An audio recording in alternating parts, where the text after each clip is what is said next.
காளி அப்படின்னு காளி வர காளி கிட்ட சொல்ற, நாளைக்கு எனக்கும் ஆதிபராசக்திக்கும் போர்.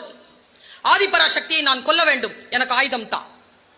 காளி சொல்ற, ஒரு ஆயுதமும் கிடையாது, ஆதிபராசக்தி எல்லாம் கொல்ல முடியாது, போடா அன்ட்டு போயிருச்சு. அது கையை அறுத்து போடுறான். காளி மறுபடியும் வரா, ஏன்பா இப்படி பண்ற, என் பக்தன், நீ எல்லாம் அறுத்து போடக்கூடாது, என் தவ வலிமை குறையும். நீ இப்ப காளியா நீ நிக்கிற, உன் சக்திக்கு நான் என்னை தவம் செய்து கொண்டிருக்கிறேன். ஆதிபராசக்தியை கொல்லுகின்ற ஆயுதம் உன்னிடத்தில் உண்டு என்று புராணம் சொல்லுகிறது. நீ எனக்கு சொல்லலன்னா நான் கழுத்தறுத்துக்கு வேண்டாம்.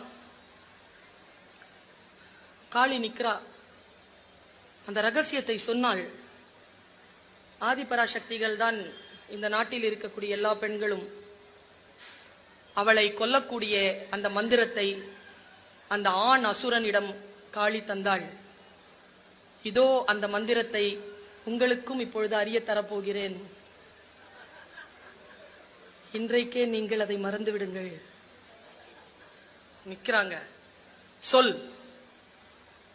சரி, எத்தனை மணிக்கு? நாளைக்கு காலையில 5 மணிக்கு. சூரியோதயம் வரும்ல? ஆமா. காளி வருவாள்ல, இவ ஆதிபராசக்தி வருவாள்ல? ஆமா. ஒன்னும் செய்யாத, கையில எந்த ஆயுதத்தையும் எடுத்துக்காத. நம்ம வீட்டுல ஆண்கள் இருக்காங்க, அவங்க சண்டை போடுறதுக்கு நாம தயாராகும் போது என்ன தெரியுமா சொல்லுவாங்க? இப்ப நீ கடைசியா என்ன சொல்றன்? யோ, சண்டையே ஆரம்பிக்கல, என்ன கடைசியா? சண்டையே போட விட மாட்டாங்க, பத்தியா? பாத்திருக்கீங்களா நீங்க? அவங்கள மாதிரி பாலிடிக்ஸ் பெண்களுக்கு வராதுங்க. நமக்குயோ முறையோன்னு சத்தம் போட்டு கேவலப்பட்டு போவோம். சைலண்டா இருந்து எல்லா வேலையும் செஞ்சுட்டு போயிருவாங்க. பேசவே மாட்டாங்க, பாத்திருக்கீங்களா? நாம பேசலன்னா அவங்க உயிரே போயிரும். நாம பேசிக்கிட்டே இருக்கணும், அவங்க பேச மாட்டாங்க. அப்படிதான், ஒத்த சொல் தான். ஊருக்கு போயிட்டு வராங்களே, இப்ப நான் ஊருக்கு போயிட்டு வரல, என் வீட்டுல எவ்வளவு கதையா சொல்வேன் தெரியுமா? ட்ரெயின் ஏறினதுல இருந்து இறங்குனதுல எல்லாம் சொல்வேன். அவர் போயிட்டு வருவார் 3-4 நாளைக்கு, ஒரு வார்த்தை சொல்ல மாட்டாரு. ஏன் சொல்லு?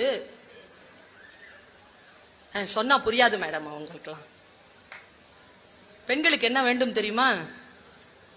இன்னைக்கு தெரிஞ்சுக்கோங்க, சொல்.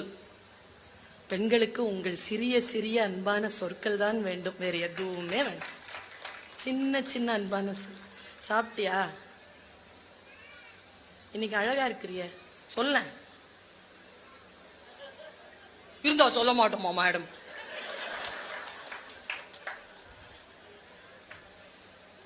கோவம் வருங்க எனக்கு இந்த மாதிரியான விஷயங்கள் எல்லாம். எந்தையும் தாயும் மகிழ்ந்து குலாவி இருந்தது இந்நாடு. எங்க அம்மாவும் அப்பாவும் எவ்வளவு அன்பானவங்க தெரியுமா? இப்ப யோசிச்சு பாக்குறேன் நான்.